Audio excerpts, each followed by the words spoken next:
नमस्कार। कांग्रेस में गांधी परिवार के खिलाफ या आपस में कुछ तो चल रहा, बड़ा गंभीर चल रहा है। एक गजब का काम किया है अशोक गहलोत ने। आपको मालूम है कि राजस्थान में विधानसभा चुनाव की अधिसूचना जारी हुए 1 महीने से ऊपर हो गया और 1 महीने से ज़्यादा समय में राहुल गांधी, जो कांग्रेस पार्टी के सर्वोच्च नेता हैं, उनको राजस्थान में पार्टी के लिए कैंपेन करने का समय नहीं मिला। वो तेलंगाना गए, वो छत्तीसगढ़ गए, वो मध्य प्रदेश गए, वो उज्बेकिस्तान गए, लेकिन उनको राजस्थान जाने का समय नहीं मिला। अब सवाल ये है कि राजस्थान में तो कांग्रेस की सरकार है।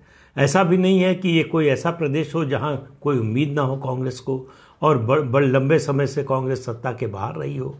तो ऐसे राज्यों में भी जाते हैं। उत्तर प्रदेश एक राज्य है ऐसा, तमिलनाडु है, बंगाल है, ये ऐसे राज्य हैं, उड़ीसा है, जहां कांग्रेस लंबे समय से गायब है और उसके पुनर्जीवन की कोई उम्मीद नहीं है।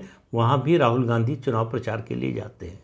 लेकिन जहां सरकार है, जहां इतनी सारी योजनाओं की घोषणा हुई है, जहां इतनी फ्री बीज की घोषणा हुई है, 5 साल सरकार चली है, उसके बावजूद उसकी उपलब्धियों की बात करने की बजाय वो किसी बात की चर्चा ही नहीं करना चाहते। और अशोक गहलोत ने इस पर कोई अफसोस नहीं जताया, अपनी ओर से कोई कोशिश की हो ऐसा दिखाई नहीं दे रहा है। तो क्या राहुल गांधी और अशोक गहलोत के बीच में कुछ झगड़ा चल रहा है? क्या उनके बीच कुछ मनमुटाव चल रहा है? ये राहुल गांधी को राजस्थान से अशोक गहलोत ने गायब किया है या राहुल गांधी ने अपने को राजस्थान से अलग कर लिया है? इसके तार जो है, अगर आप इसको खोजना शुरू करें तो थोड़ा पीछे जाना पड़ेगा। जो बगावत हुई सचिन पायलट की, उसके बाद का जो घटनाक्रम है उसमें, और उससे ज़्यादा जब विधायक दल की बैठक बुलाई गई जयपुर में कांग्रेस के विधायकों की, और उसमें अशोक गहलोत आए नहीं। केंद्र से 2 ऑब्जर्वर भेजे गए, एक मल्लिकार्जुन खड़गे, जो उस समय वो विपक्ष के नेता थे राज्यसभा में, अब भी हैं वैसे तो, लेकिन वो राष्ट्रीय अध्यक्ष नहीं बने थे, और दूसरा अजय माकन। इन दोनों के जयपुर पहुंचने से पहले अशोक गहलोत ने जयपुर छोड़ दिया और उनके जो समर्थक थे उन सब ने इस बैठक का बायकॉट किया। कोई बैठक में गया ही नहीं, बल्कि बैठक में जाने की बजाय वो सीधे गए स्पीकर के पास, विधानसभा अध्यक्ष के पास, और वहाँ अपना इस्तीफा सौंप दिया। ये खुली बगावत थी, ये दूसरा मौका था। इससे पहले अशोक गहलोत को बड़ी कोशिश की, सोनिया गांधी, राहुल गांधी, प्रियंका वाड्रा, सब ने कोशिश की कि वो मुख्यमंत्री का पद छोड़कर पार्टी के राष्ट्रीय अध्यक्ष बन जाए। उन्होंने मना कर दिया। पहले नान नुकुर करते रहे, फिर सीधे मना कर दिया। तो गांधी परिवार को कोई मना कर दे और उसको पद मिल रहा हो, वो मना कर दे, ये बात कांग्रेस पार्टी में अकल्पनीय है। लेकिन वो अशोक गहलोत ने करके दिखा दिया। और ये बात इतनी नहीं है कि करके दिखा दिया, बात ये है कि वो करने के बाद वो सरवाइव कर गए। उसके बावजूद उनके मुख्यमंत्री पद पर कोई खतरा नहीं रहा। ये उससे बड़ी बात है।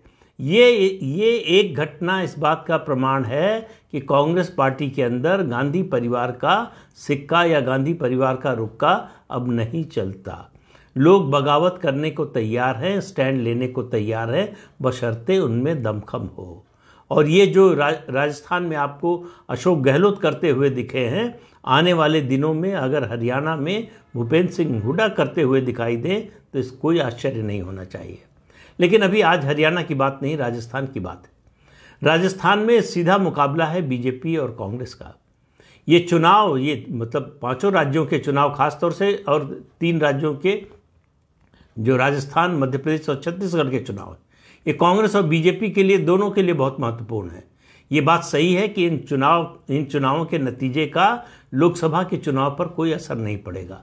लेकिन लोकसभा चुनाव की तैयारी पर, उसका माहौल बनाने के लिए, कार्यकर्ताओं में उत्साह भरने के लिए, इसके लिए इसमें जीतना दोनों पार्टियों के लिए ज़रूरी है। कांग्रेस पार्टी के लिए खास तौर से, कांग्रेस पार्टी बहुत पीछे है राष्ट्रीय स्तर पर बीजेपी से मुकाबले में उसका जो है कोई मुकाबला दिखाई नहीं दे रहा है। जो 2 चुनाव में हुआ 2014 और 2019 में, 2024 में वैसा नहीं होगा, इसके कोई आसार नहीं दिख रहे हैं।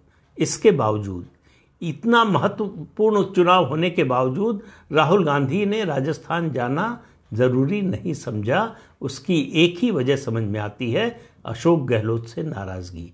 अशोक गहलोत से नाराज़गी इस कदर है कि उसके लिए वो पार्टी का नुकसान करने को तैयार है। हालांकि बहुत से लोगों का कहना है कि राहुल गांधी अगर राजस्थान नहीं जा रहे हैं तो ये अच्छा ही कर रहे हैं, पार्टी का उससे भला ही होगा, नुकसान नहीं होने वाला है। लेकिन ये हंसी मजाक की बातें अलग है।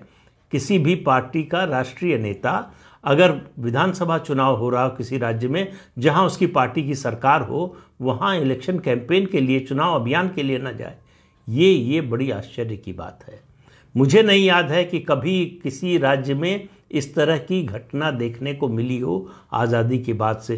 कांग्रेस पार्टी हो या आप भारतीय जनता पार्टी की बात कर लें, क्योंकि 2 ही पार्टियां राष्ट्रीय पार्टी हैं, बाकी तो क्षेत्रीय पार्टी हैं। अगर क्षेत्रीय पार्टी अपने राज्य में प्रचार उसके नेता नहीं करेंगे तो कहाँ करेंगे। तो दोनों पार्टियों में आपको इससे पहले ऐसा कोई उदाहरण नहीं मिलेगा कि जब कोई राष्ट्रीय नेता, जिस राज्य में अपनी सरकार है, जिस राज्य में सरकार आने की संभावना बन सकती है, और जो लोकसभा चुनाव के करीब चुनाव हो रहा है, जिसका महत्व इस वजह से और बढ़ जाता है। इसका महत्व इसलिए भी है इन चुनावों का, इन 5 राज्यों के चुनावों का, कि इनके नतीजों के आधार पर तय होगा कि जो विपक्षी गठबंधन है उसमें सीटों के तालमेल में कांग्रेस की भूमिका कैसी रहेगी। कांग्रेस मजबूत स्थिति में रहेगी या कमज़ोर। अगर इन राज्यों में उसकी जीत होती है, कम से कम 5 में से 3 में जीत जाती है, तो वो मजबूती के साथ होगी और ज़्यादा सीटों की डिमांड कर सकेगी। ऐसे राज्यों में जहां उसका ज़्यादा जनाधार नहीं है लेकिन क्षेत्रीय दलों का है, और अपने जनाधार वाले राज्य में कम सीटें देने के लिए वो एक तरह से इस स्थिति में होगी, बार्गेन करने की स्थिति में होगी। इस सब के बावजूद राहुल गांधी का राजस्थान न जाना गंभीर संकट की ओर इशारा कर रहा है, जो विधानसभा चुनाव इन 5 राज्यों के, और मेरा मानना है कि 2024 के लोकसभा चुनाव के बाद एक विस्फोट के रूप में आपको, राजनीतिक विस्फोट के रूप में आपको सामने दिखाई देगा। ये गांधी परिवार और खासतौर से राहुल गांधी के खिलाफ ये जो G23 बना था, वो विस्फोट की एक तरह से आप कहिए कि जो है वो बम प्लांट किया जा रहा था, या कहिए सुरंग बिछाई जा रही थी। वो लोग, जिन लोगों ने सुरंग बिछाई, उनमें से कुछ ने समझौता कर लिया, कुछ पार्टी छोड़कर चले गए। लेकिन अब जो लोग बचे हुए हैं 2024 के बाद, उनके लिए सर्वाइवल का सवाल होगा, पॉलिटिकल सर्वाइवल का। इसलिए ये चुनाव जो है और ज़्यादा महत्वपूर्ण हो जाते हैं कांग्रेस पार्टी के लिए, क्योंकि कांग्रेस पार्टी के सर्वाइवल का सवाल है। अगर तीसरी बार भी लोकसभा में विपक्ष का नेता नहीं बनवा पाती है कांग्रेस पार्टी, तो ये उसके लिए बड़ा संकट का समय होगा, जो संकट उसने जब से बनी है 138-40 साल में, तब से कभी फेस नहीं किया। पार्टी में स्प्लिट भी हुए हैं, पार्टी में 69 में स्प्लिट हुआ, 78 में स्प्लिट हुआ, और आप कहें तो जो है वो नरसिम्हा राव के समय भी, जब एनडी तिवारी, अर्जुन सिंह वगैरह निकले थे, उस समय भी स्प्लिट हुआ, और शरद पवार निकले उस समय स्प्लिट हुआ। इन सब टूट के बावजूद पार्टी इस तरह के संकट में कभी नहीं फंसी थी जैसा इस समय फंसी हुई है। तो कांग्रेस में अशोक गहलोत एक तरह से राहुल गांधी की सत्ता को और सोनिया गांधी की भी सत्ता को चुनौती दे रहे हैं। तो ये चुनौती का स्वरूप क्या होगा, ये 5 राज्यों के चुनाव के बाद स्पष्ट होगा, और लोकसभा चुनाव के बाद पूरी तरह से स्पष्ट हो जाएगा। तो राहुल गांधी राजस्थान जाएंगे क्या? हालांकि पार्टी के लोग कह रहे हैं कि वो दिवाली का इंतजार कर रहे थे, दिवाली के बाद जो है वो बड़ा सघन कैंपेन करेंगे कि नहीं पता नहीं है, लेकिन अभी तक तो राहुल गांधी नहीं गए। और ये न जाने का संकेत जाहिर है ये मतदाताओं में भी जाता है, ये पार्टी के कार्यकर्ताओं में भी जाता है। पार्टी के कार्यकर्ताओं को समझ में आता है कि हमारी जो स्टेट लीडरशिप है और जो नेशनल लीडरशिप है, दोनों एक पेज पर नहीं है, दोनों समान रूप से नहीं सोच रहे हैं, दोनों पार्टी के हित की बात नहीं सोच रहे हैं, दोनों आपस में स्कोर सेटल करने में लगे हैं, दोनों का ईगो आड़े आ रहा है।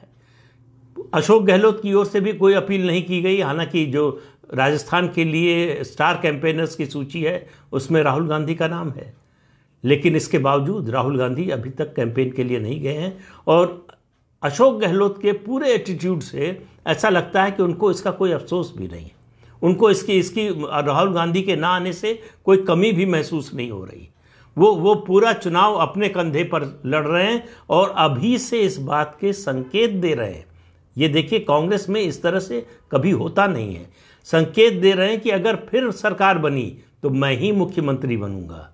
ये कहने की हिम्मत, ये संकेत देने की भी हिम्मत इससे पहले कांग्रेस पार्टी में किसी की नहीं होती थी। तो क्या अशोक गहलोत कांग्रेस के नए बागी बनेंगे, जिनके इर्द गिर्द पार्टी के लोग इकट्ठा होंगे और एक नए विभाजन की ओर पार्टी बढ़ेगी?